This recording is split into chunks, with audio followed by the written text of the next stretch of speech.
Morgan Stanley का क्या कहना है इस नंबर्स पे? देखिए, मॉर्गन स्टैनली और जेफरीज दोनों की तरफ से जो टारगेट्स हैं वो तो अभी इंटैक्ट हैं। करीब 2600 रुपए के टारगेट्स उन्होंने दोनों ने ही दिए हैं।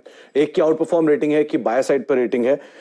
मॉर्गन स्टैनली बात साफ कर रहा है कि जो रिकवरी है, जिसके भी आशीष बात भी कर रहे थे कि मंथ टू मंथ बेसिस पे और सिक्वेंशियल बेसिस पे नंबर्स के अंदर जरूर सुधार देखने को मिला है। स्टेपल्स और एफएमसीजी ये दो सेगमेंट है जहां पर ग्रोथ आ रही है। इन्होंने डीमार्ट रेडी जो इनका एक मिनी स्टोर होता है उसका एक्सपेंशन एमएमआर रीजन से बढ़ाया और पुणे की साइड वो पहुंच चुके हैं। और साथ साथ उन्होंने ये कहा कि सबसे क्रूशियल पार्ट जो है वो है अब त्योहारी मांग किस तरह से रहती है, अगले क्वार्टर के अंदर कैसे फुटफॉल देखने को मिलते हैं।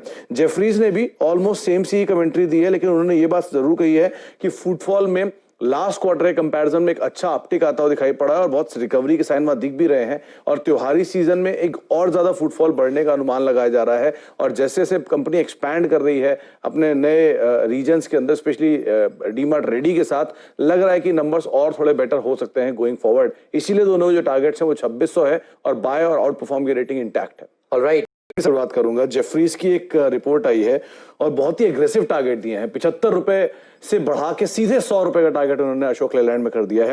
उन्होंने कहा कि ट्रक्स की जो डिमांड है उसके अंदर एक बहुत स्ट्रांग रिवाइवल देखने को मिल रहा है। साथ ही साथ ईवे बिल और जो गवर्नमेंट के स्पेंडिंग है इंफ्रास्ट्रक्चर को लेकर या रोड्स हाईवे जो बेटर हुए हैं पिछले लॉकडाउन के ड्यूरेशन में, उससे थोड़ा सा सेक्टर में इंप्रूवमेंट आता हुआ दिखाई पड़ रहा है। देश की जो इकोनॉमिक एक्टिविटी है वो 96% आ गई है कोविड लेवल्स, यानी कि जो कोविड से पहले थी वहां पर अब 96% के आसपास हम रिज्यूम कर चुके हैं इकोनॉमिक एक्टिविटी जो है। और जैसे जैसे इकोनॉमिक एक्टिविटी बढ़ेगी लॉजिस्टिक बढ़ेगा और लॉजिस्टिक का इंपैक्ट भी ये ट्रक स्पेस के ऊपर होता हुआ दिखाई पड़ेगा। जैसे जैसे ट्रक्स की डिमांड बढ़ रही है उसी के आधार पर उन्होंने अपने टारगेट्स को रिवाइज किया है और 75 से बढ़ा के सीधे सीधे 100 रुपए के टारगेट्स उन्होंने अशोक लेलैंड में किए हैं। दूसरी तरफ एक सीएलएसए की रिपोर्ट आई है टाटा मोटर्स पर, बाय रेटिंग है और रिसेंटली ये इतना बड़ा टारगेट मैंने नहीं देखा कहीं। 220 रुपए का टारगेट उन्होंने टाटा मोटर्स के लिए दिया है। उन्होंने बात साफ की है कि जिस तरह से पॉलिटिकल सिचुएशन है, सेटअप है यूके में, उसमें नो डील ब्रेक्सिट की तरफ अभी चीजें जाते हुए दिखाई पड़ रही हैं। इससे एडिशनल कॉस्ट आएगी जरूर जेएलआर के ऊपर, लेकिन ये जो डेप्रिसिएशन है उससे कुछ हद तक ऑफसेट होता हुआ दिखाई पड़ेगा पूरा ये जो सिनेरियो है वो।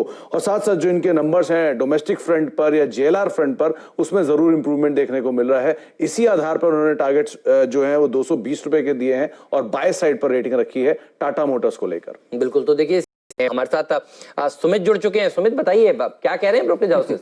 देखिए, ये बात हमने शुक्रवार को भी की थी कि नंबर्स तो जो अपनी जगह है ही, लेकिन सबसे इंपॉर्टेंट रही कमेंट्री। प्रदीप जी ने बात साफ भी कर दी, कमेंट्री बहुत ज्यादा स्ट्रांग आते हुए दिखाई पड़ी और ब्रोकर्स ने टारगेट्स भी उसके लिहाज से ही अपग्रेड किए हैं। मिनिमम टारगेट जो अपग्रेड है वो 1300 रुपए के आसपास है, यानी कि अभी 1200 है और 1300 के टारगेट्स मिनिमम है। मैक्सिमम ये टारगेट जो आ रहा है वो आ रहा है 1550 का। एक सूची आपकी स्क्रीन पर आएगी जिसमें अलग अलग ब्रोकरेज हाउसेस के टारगेट्स आएंगे और मेजरली अपग्रेड जो आए वो सभी विदेशी फॉरेन ब्रोकरेज हाउसेस जो है उनकी तरफ से आए हैं। मॉर्गन स्टैनली 1450 से 1550, सीएलएसए 1450 से 1525, एमके करीब 1200 से सीधे सीधे 1550। इसके अलावा ICI securities 1500, Macquarie 1490, Philip capital 1380, Morgan Stanley, JP Morgan 1460। तो ये वो एक सूची है जहां पर एक बहुत ही strong set of targets upgrade major brokerage की तरफ से आते हुए दिखाई पड़ रहा है। सबका एक ही सुर में कहना है कि जो इनकी अर्निंग्स हैं वो स्ट्रांग है, कमेंट्री जो है वो स्ट्रांग है और गोइंग फॉरवर्ड जो एनपीए की सिचुएशन है उसको ये स्टेबल ही रखेंगे और असेट क्वालिटी फ्रंट पर बहुत ज्यादा कोई सिचुएशन खराब होते हुए दिखाई नहीं पड़ रही। सबकी तरफ से बाय रेटिंग या outperform rating, add rating है और सबके जो टारगेट्स अपग्रेड है वो मेजर साइड पर हैं। करीब करीब 1550 अपर एंड पे और 1300 लोअर एंड पे टारगेट्स अप होते हुए दिखाई पड़ रहे हैं। सबसे बढ़िया एग्जैक्टली अगर आप देखें कुछ हाउस व्यूज भी हैं, उस पर आइए बात करते हैं। सुमित, एग्जैक्टली इस डील पर जो ब्लैकस्टोन के साथ हुई है कहा क्या गया है हाउस व्यूज रिपोर्ट्स में?